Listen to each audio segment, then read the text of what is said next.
Hello friends, तर परत एकदा स्वागत आहे तुमचं आपल्या शिव लर्निंग क्लासेस या यूट्यूब चॅनलमध्ये. आपला 2 चलातील रेषीय समीकरणे या प्रकरणातील सराव संच 1.3 आपण महत्त्वाचे प्रश्न संपूर्ण सराव संच नाही, पण जे महत्त्वाचे प्रश्न बोर्डाच्या परीक्षेला विचारले जातात तेच आपण घेत आहोत. चला जास्त वेळ न घालवता आपण पहिल्या प्रश्नाला सुरुवात करू. बघा, पहिला प्रश्न दिलेला आहे. बघा आपल्याला पहिला प्रश्न दिलेला आहे. आयत ABCD हा आयत आहे. आकृतीत दिलेल्या माहितीवरून AX + BY = C या स्वरूपात एक सामायिक समीकरण लिहा. जे आपण एक सामायिक समीकरण आपण सॉल्व केले त्या पद्धतीने आपण ह्या आकृतीवरून एक समीकरण आपल्याला तयार करायचं आहे. मग आता हे कसं करणार?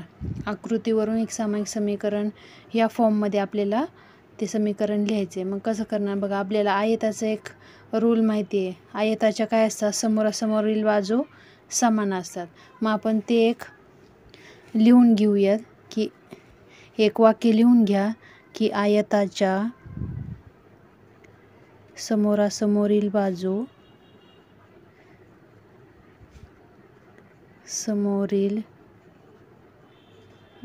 समान असतात. ते लिहून घेऊ. पहा, हे लिहून घेतलं मी. आयताच्या समोरासमोरील बाजू समान असतात. मग आता काय करणार आपण? आयताची समोरासमोरील बाजू DC = AB, म्हणजे ह्या दोन समान बाजू झाल्या. मग आपण ते DC = AB ही एक बाजू झाली. ह्याला आपण नंबर 1 देऊ. आणि हा BC = AD, ह्या दोन बाजू समान झाल्या. मग BC = AD हे आपलं दुसरं समीकरण झालं. मग आता आपल्याला बघा, ऑलरेडी आपल्याला आयताचे रूल माहिती असल्यामुळे आयताच्या समोरासमोरील बाजू सेम असल्या त्यामुळे आपण DC = AB आणि BC = AB या समोरासमोर बाजू लिहून घेतल्या. तर आपल्याला आता बघा, इथं आकृतीमध्येच त्याच्या किमती दिलेल्या आहेत. ते किमती आपण पुट करूयात त्याच्यामध्ये. आता DCची व्हॅल्यू किती दिली आहे? DCची व्हॅल्यू दिली 4x - y = ABची व्हॅल्यू बघा काय आहे? 2x + y + 8. आता हे कसं इक्वेशन आपल्याला हे सॉल्व करावं लागेल, तेव्हा आपल्याला हे इक्वेशन अशा फॉर्ममध्ये मिळेल. मग आता सॉल्व करण्यासाठी बघा, x ची पदं एका बाजूला, y ची पदं एका बाजूला घ्यायची आणि जे कॉन्स्टंट संख्या जी असते ती एका बाजूला घ्यायची. मग पहा, आपण x बाजूला घेऊ. मग काय आहे? x इथं 4x, हा काय आहे? 2x, तो राईट हँडला आहे. इथं लेफ्ट हँड साईडला आणल्यावर काय होणार? -2x, हा -y write down as it is. हा प्लस y आहे, हा काही इकडे आणल्यावर काय होणार? y. माझ्या आपण शेजारी x आणि y ची व्हॅल्यू साईडला घेतली. मग काय आहे? कॉन्स्टंट व्हॅल्यू आहे अशी इथे आपण लिहून घेतली, बरोबर.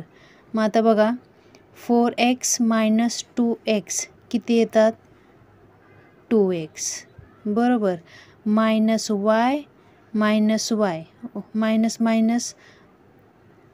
काय होणार? -y काय होणार? -2y बरोबर 8. मग आता पहा, या संख्येला तिन्ही संख्येला एका संख्येने भाग जातो. म्हणजे 2ने भाग दिला तर 2ने प्रत्येक पदाला भाग घालवता येईल. मग आता 2ने याला भागलं तर काय होईल? 2 कॅन्सल होईल. इथं काय राहील? x मायनस हा पण 2 कॅन्सल होईल. बेकबे इथं काय राहणार? y बरोबर 2×4 = 8. म्हणजे कसं आपण इथं केलं? हा 2 कॅन्सल केला, 2ने प्रत्येक पदाला भागलं. याला पण भागलं तर हा कॅन्सल होईल. इथं y राहिले, हा y असं मांडला. याला 2ने भागलं तर बेकबे 2×8. इथं लिहून घ्या, प्रत्येक पदाला 2ने भागून. काय आलं आपल्याला इक्वेशन? या फॉर्ममध्ये आलं पहिलं इक्वेशन. आता दुसरं इक्वेशन आपण कसं? x - y = 4. दुसरं इक्वेशन बघा काय आहे? BC = AD. BCची व्हॅल्यू आपल्याला दिलेली आहे, ADची पण व्हॅल्यू दिली. मग BC = AD. BCची व्हॅल्यू काय आहे? x + 4 = ADची व्हॅल्यू 2y. मग काय करणार? x आहे असा, हे 2y इकडे प्लस आहे, इकडे आणल्यानंतर काय होईल -2y इक्वल टू हा +4 आहे, तो इकडे आणल्यावर काय होईल -4. मग काय येणार ह्याची, आता याला प्रत्येक संख्या 2ने भाग जातो का, याला जाईल पण इथे 2 आहे का, नाही. मग आपल्याला हे इक्वेशन काय मिळणार, x - 2y इक्वल टू -4. अशा पद्धतीने हे आपल्याला गेल्या वर्षीच्या प्रश्नपत्रिकेमध्ये बघा हा क्वेश्चन आला होता. काही घाबरून जाण्याचं काही कारण नाही, फक्त त्यांनी एक सामायिक समीकरण ज्या फॉर्ममध्ये असतं त्या फॉर्ममध्ये लिहायचं आहे. सगळ्या व्हॅल्यू केल्यात.